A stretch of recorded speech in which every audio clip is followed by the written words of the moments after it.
नीलकंठ वर्णी जानते थे कि काली गंडकी नदी के किनारे चलते हुए मुक्तिनाथ पहुंचा जा सकता था। इसीलिए वे काली गंडकी नदी के प्रवाह को ढूंढ रहे थे और उसी दौरान वे किसी अज्ञात निर्जन क्षेत्र में आ पहुंचे।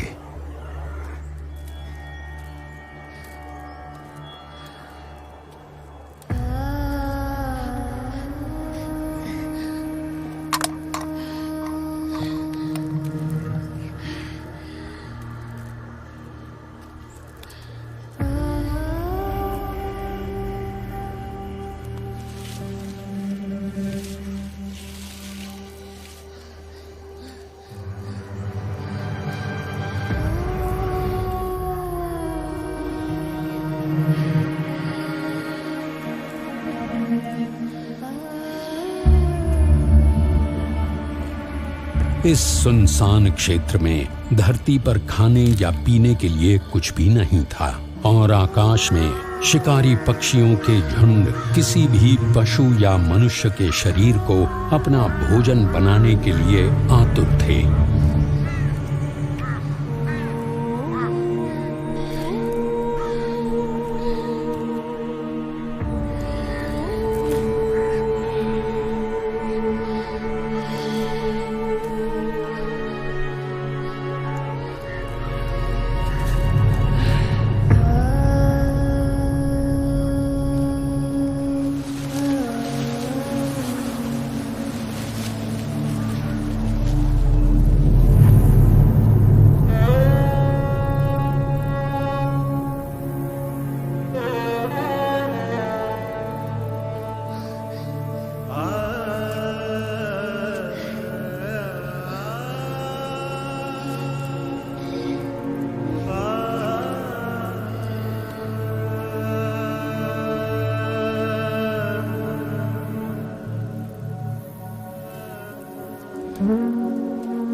निरंतर 3 दिनों तक भूखे प्यासे रहने के बाद यदि किसी भी सामान्य मनुष्य को पानी मिल जाए तो उसके लिए तत्काल पानी पी लेने से अधिक प्राथमिकता और कुछ भी नहीं हो सकती थी।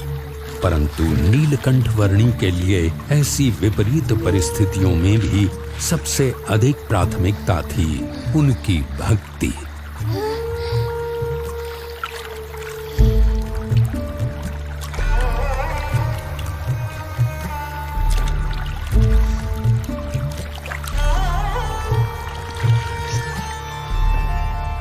सब ही प्रकार से जीव सौंपे सो उत्तम भक्त कहवे।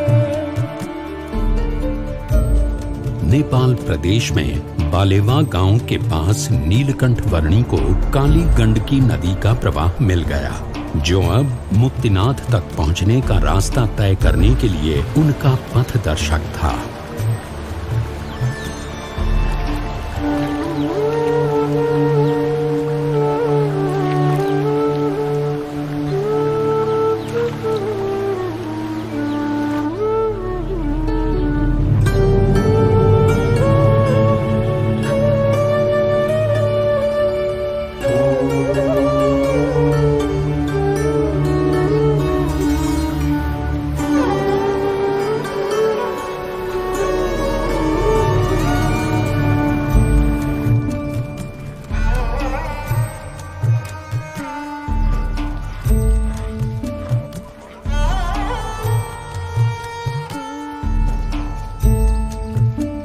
और इसीलिए रोज सुबह सबसे पहले भगवान की पूजा प्रार्थना करनी चाहिए और उसके बाद ही बाकी सब कामों की शुरुआत करनी चाहिए। अन्नपूर्णा पर्वत श्रृंखलाओं के बीच से बहती काली गंडकी नदी के किनारे उत्तर की ओर बढ़ते हुए नीलकंठ वर्णी मुक्तिनाथ पहुंचने का रास्ता तय करने लगे।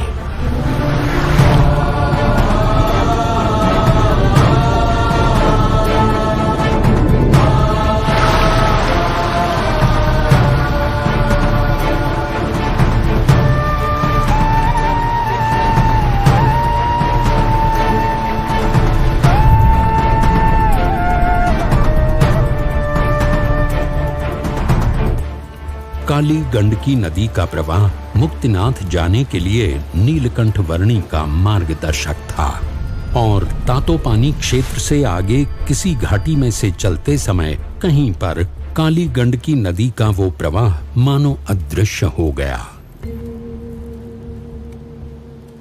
उस प्रवाह को ढूंढ लेना अनिवार्य था।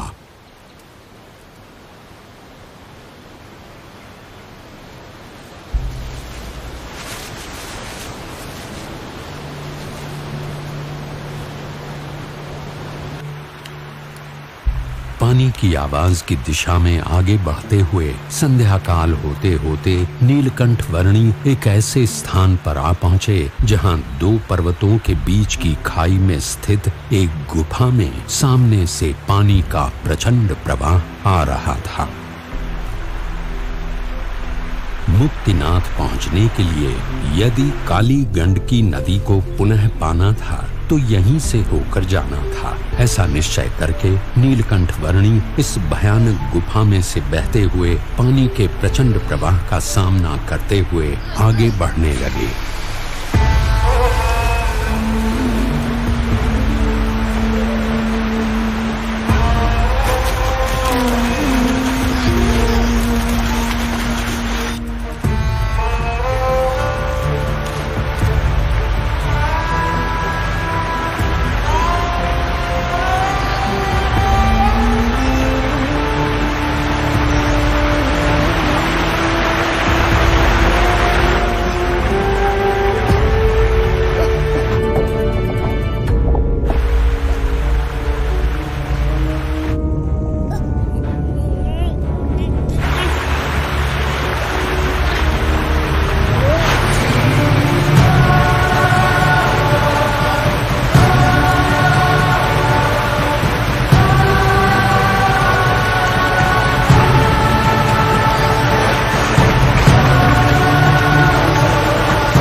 अतिशय भयानक और घातक स्थितियों का रात भर सामना करते हुए प्रातः नीलकंठ वर्णी एक ऐसे स्थान पर गुफा से बाहर आए जहां उन्हें काली गंडकी नदी का प्रवाह पुनः मिल गया।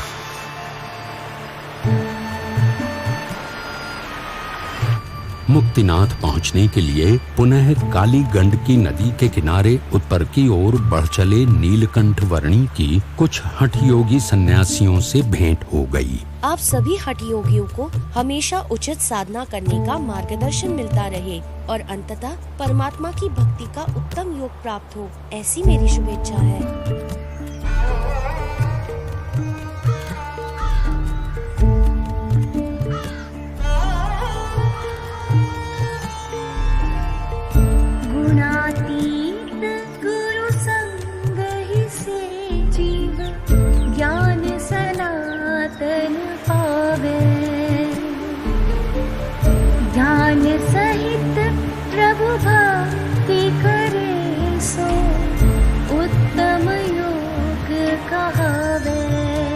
मारफा, जोमसम आदि स्थानों से होते हुए नीलकंठ वर्णी धवलगिरी और नीलगिरी पर्वतों के बीच स्थित खाई से गुजरे।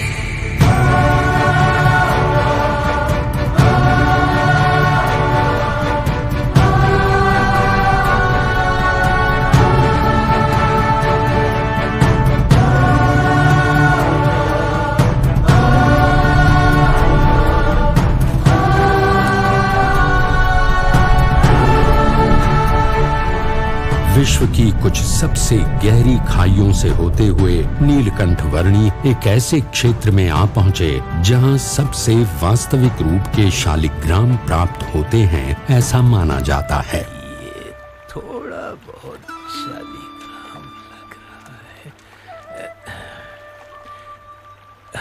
नहीं, पक्का होगा। और ढूंढता हूँ, शायद इससे भी अच्छा मिल जाए। आप कुछ ढूंढ रहे हो? हाँ, सच्चे शालिग्राम। इस विस्तार में अनगिनत पत्थर हैं, ऐसे काले काले। और ऐसे अनगिनत पत्थरों में से कभी कभार एक सच्चे शालिग्राम मिल जाते हैं। बड़े अमूल्य होते हैं सच्चे शालिग्राम, क्योंकि सच्चे शालिग्राम की मूर्ति में भगवान बसते हैं।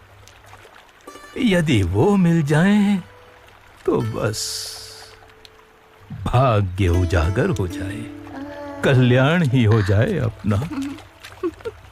क्या मूर्ति में भगवान सचमुच होते हैं? हाँ, वैसे तो परमात्मा कण कण में व्याप्त है और परमात्मा ने प्रमाणित की हुई मूर्ति में तो उनका वास जरूर होता है। परमात्मा और कहाँ बसते हैं? अपने धाम में, और यहाँ इस पृथ्वी पर ब्रह्म स्वरूप संत में।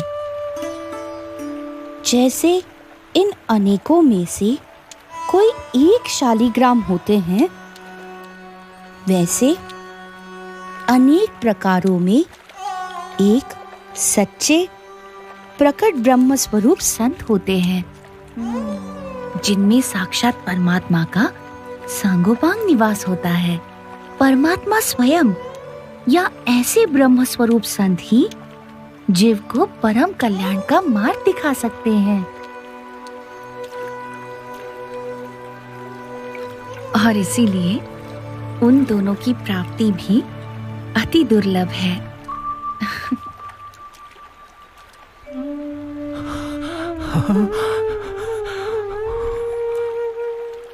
धन्य हो गया मैं।